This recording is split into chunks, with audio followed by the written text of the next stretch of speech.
that can't No. can't be here today. Okay. Who are these suckers? We have another hour. That's not bad. No. 20 more. You guys just got a break. 20 more. Oh, we're good. It's all good. It's the boys. Let's do it. Boys, baby. Just the good old boys. Stacy Tesser, Disney Worldwide Generic. All right. To any of you, Yes. what drew you to this particular project of Need for Speed?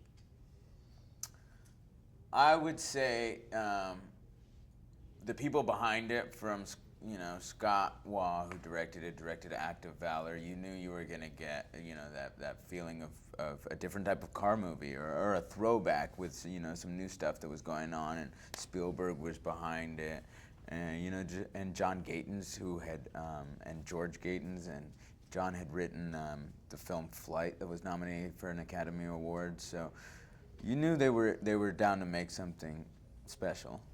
I felt that way. Yeah, I after meeting with Scott, I could just, he kept kind of telling me how he wanted this to be kind of a throwback to the old car culture movies, and I knew him and his brother before, and I just had faith, just because of his background in stunt worlds, that he would try to capture something, authentic, and try to make it kind of a very visceral experience, which I think he did. So knowing that Scott Waugh had this extensive background in stunts, did that frighten you? Did it inspire you? How did you feel? Gave all of us, I think, confidence when we were filming. I think it would have been a different experience if he wasn't a stuntman. He was just this guy that was directing this movie, and he's like, "I want you to risk your life." Yeah. I think everything we did practically, things that Scott Waugh would have done himself if he could have. You know what I mean? Yeah. So for me, I know nobody was asking me anything out of the ordinary to do. And everybody's safety was the first priority on set. So, whether it was them asking or Rami asking them to really do his stunt on the freeway and getting on the truck, it wasn't just a quick yes. They went and figured out how to make it possible, Oh, yeah. So yeah. It's a big movie too, and he had a very specific way that he wanted to execute it, and he wanted it to be all live. And I think a lot of directors might have said, you know what, let's just green screen this and green screen that. And that wasn't his approach. He wanted this to be different, and he knew in order to make that happen, he had to put the cars out there, have these stunts actually happen, and he knew how to make that happen. He brought all his old stunt buddies, which was really cool, I thought. It was like a family of stunt guys that he's known for a long time to come pull off his vision. So Ramon, what was it like to be behind the wheel of the Beast? The Beast, that's Man my baby. behind the Beast. She means a lot to me. I miss her, actually. She was, it was incredible. I mean, it's a powerful, truck, and you felt it, and you can sense it, and they let me do some practice runs with it and driving, and so I could see how it responded. But it was cool, and it was I was put to the test having him on top of the roof going 70 miles an hour and having to kind of maintain that for all of our safety, and we made it. We're here to talk about it. Yeah. So Rami, how did you feel doing that, what's called the hot fuel connection scene? It was exhilarating. It was something that I don't think they were planning on letting me do. And like Ramon said, I asked Scott. Scott went to Lance Gilbert, who was their stunt coordinator, and asked him, what he thought about me doing it. And they're like, look, we'll just have to, really harness him in a few more times than we would a stuntman, and, put extra stunt personnel in the car with us. But, they took every precaution with me, and that gave me all the freedom to really, live it on the edge and do it, as practically as I could, and not have any fear while doing it until I saw it and said, what the was I thinking? So Scott, these guys are on the ground doing crazy things, and you're in the air doing crazy things. You flew a helicopter and a small plane. Can you tell us about that, and also what the director Scott Waugh did to get a certain particular shot? Well, the whole experience, at first I thought it would be nerve-wracking. If you can imagine reading that script and seeing how demanding those scenes would be with the helicopters and the Cessna.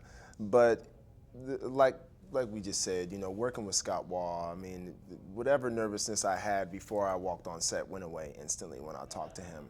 So for me, it was like a dream come true to be doing something that I never imagined myself doing anytime soon, and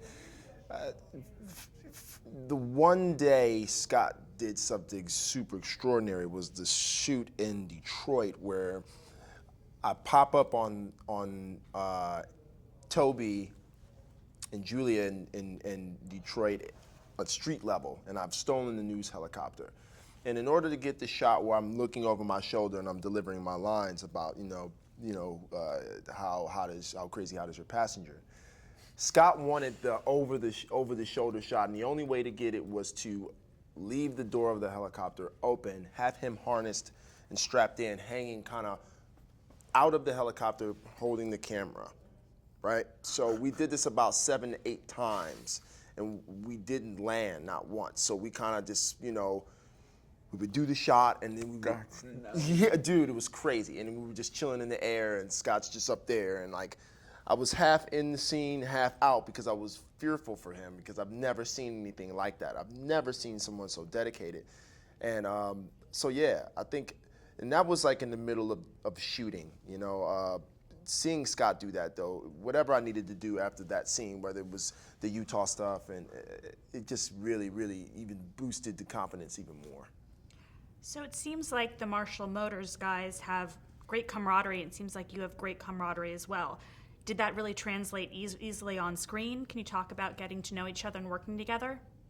I think we met at dinner, me and Ramon and Aaron, and I met Rami on the day before we started filming. Yeah, I think it was just, I think it's it's part of Scott having a great vision, great casting, Ron and Crest putting us all together, seeing, I feel like that's what casting directors, it's their job to see who's gonna mesh, and the essence of this movie is the brotherhood of these guys, and that's what's gonna live on throughout the franchise. I think that's the pure essence of this movie. There's cars and stuff like that, but it's the brotherhood. It's true. It's very true, and we were lucky that it happened. It doesn't always happen. He put all these guys in the same room, and luckily there was no egos, and we all just started making fun of each other and having fun, and it became very easy. And I think Scott loved it. He wanted us to improvise and play with that even more. Yeah, he would give us, something to run with, and then open the door, and we would have, just a great time bouncing ideas off each other and talking smack. Yeah. Never leave a man behind. What do you really hope audiences will take away after they see this movie? I mean, hopefully they'll have a good ride and enjoy the action of it all, but then also see kind of maybe that there was some heart to it about, story of revenge and redemption, and how a group of guys can band together to kind of get, for justice. Yeah, I mean, there's a lot of cool cars and whatnot, and a lot of eye candy from that perspective, but what it all boils down to is, the roots of what you really care about in life and what you're willing to fight for, and justice and loyalty. And so, you can have all these beautiful things to look at, but at its core, there's a pretty cool message there, I think. Oh yeah. Oh yeah. Totally. Thank you so much, guys. Thank you. Thank you. Thank you.